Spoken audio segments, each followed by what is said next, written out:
Oke, Assalamualaikum warahmatullahi wabarakatuh. Nama saya Giovanni Liontin Permana. Saya dari kelas AK21B. Di sini saya akan memenuhi daripada tugas argumentasi hukum yang mana dengan materi penemuan logika penemuan hukum. Jadi produk hukum yang digunakan untuk penegakan hukum ini adalah hasil intelektualitas manusia yang mewujudkan dalam bentuk tertulis atau tidak tertulis.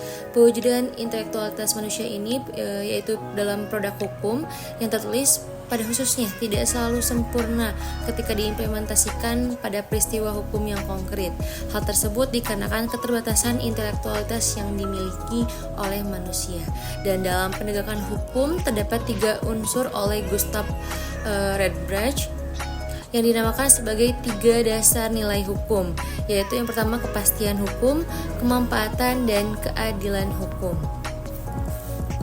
Pada umumnya, hakim harus mampu melaksanakan dan mampu menegakkan undang-undang, dan hakim tidak diperbolehkan untuk menangguhkan atau menolak suatu perkara hukum dengan alasan karena hukumnya tidak ada atau tidak lengkap ataupun tidak jelas. Nah, hakim dilarang menolak menjatuhkan putusan dengan dalil tidak sempurnanya undang-undang.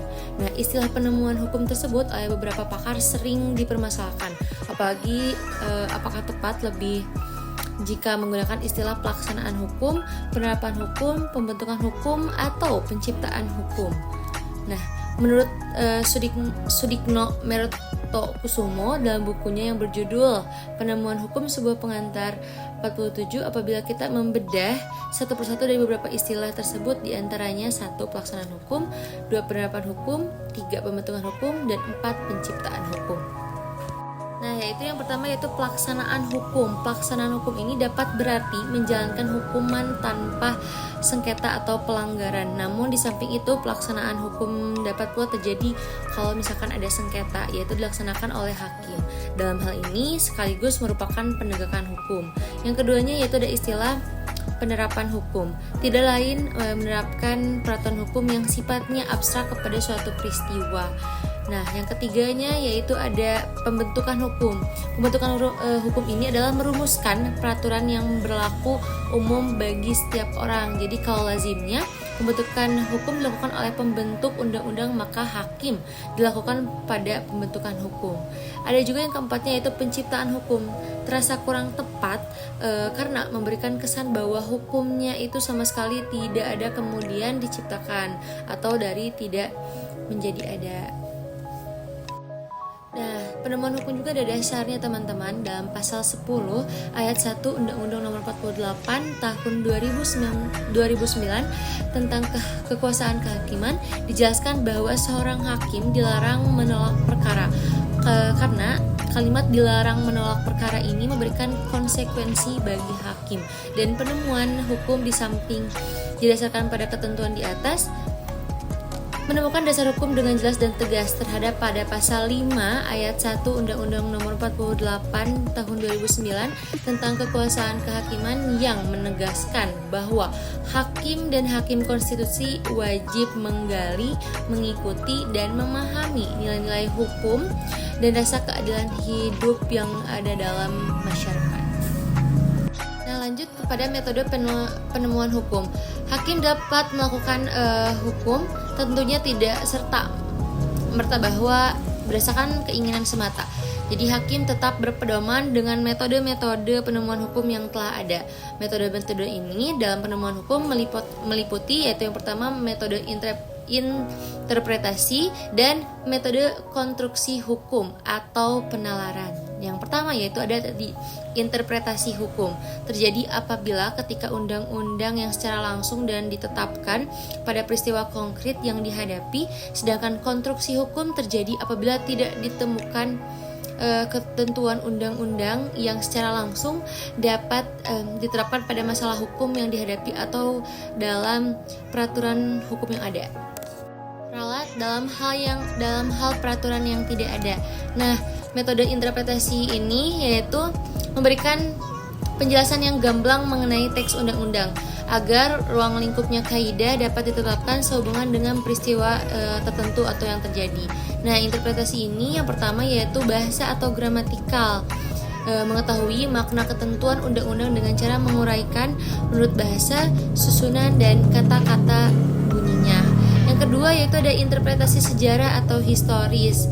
Yang ketiga ada interpretasi menurut sejarah hukum, suatu penafsiran yang luas yaitu meliputi sejarah penetapan atau ketentuan perundang-undangan dan sejarah. Sudah jelas di situ sejarah berarti ya. Yang keempatnya yaitu ada interpretasi menurut sejarah penetapan suatu ketentuan perundang-undangan. Ada juga yang kelima interpretasi sistematis atau interpretasi dogmatis. Ada yang keenam yaitu interpretasi teologis dan sosiologis, dan ada yang terakhir yaitu interpretasi komparatif atau interpretasi perbandingan hukum. Setelah kita tadi sudah sebutkan satu persatu tentang metode interpretasi, ada juga selanjutnya yaitu dari konstruksi hukum. Nah, konstruksi hukum dapat digunakan oleh hakim sebagai metode penemuan hukum apabila dengan mengadili perkara tidak ada peraturan yang mengatur secara khusus mengenai peristiwa yang terjadi. Metode konstruksi hukum ini bertujuan agar hasil putusan hakim dalam peristiwa yang konkret yang ditangani dapat memenuhi rasa keadilan serta memberikan kemanfaatan bagi para pencari keadilan.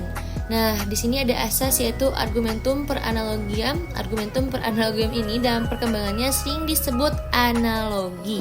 Analogi merupakan metode penemuan hukum di mana hakim mencari esensi yang lebih umum.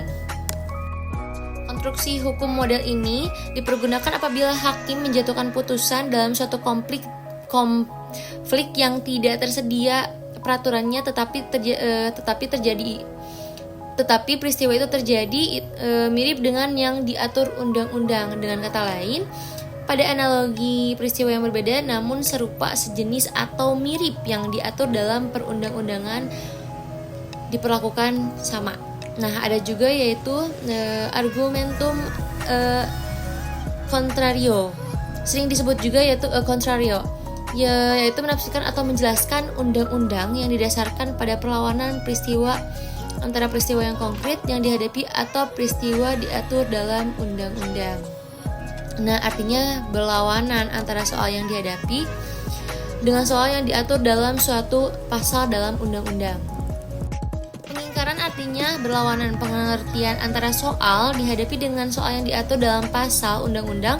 Berdasarkan pengingkaran ini ditarik kesimpulan bahwa masalah perkara yang dihadapi tidak termasuk pasal yang dimaksud. Sudah jelas berarti ya berlawanan.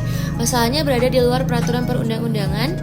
Pada hakikatnya penafsiran contrario sama dengan penafsiran analogis, hanya saja hasilnya berlawanan. Analogi membawa hasil yang positif, memperluas makna hukum dalam fenomena hukum yang sejenis atau serupa. Tapi kalau misalkan contrario ini hasilnya negatif, yaitu mempersempit perumusan hukum atau perundang-undangannya. Tujuannya ialah untuk lebih mempertegas adanya kepastian hukum sehingga tidak menimbulkan keraguan.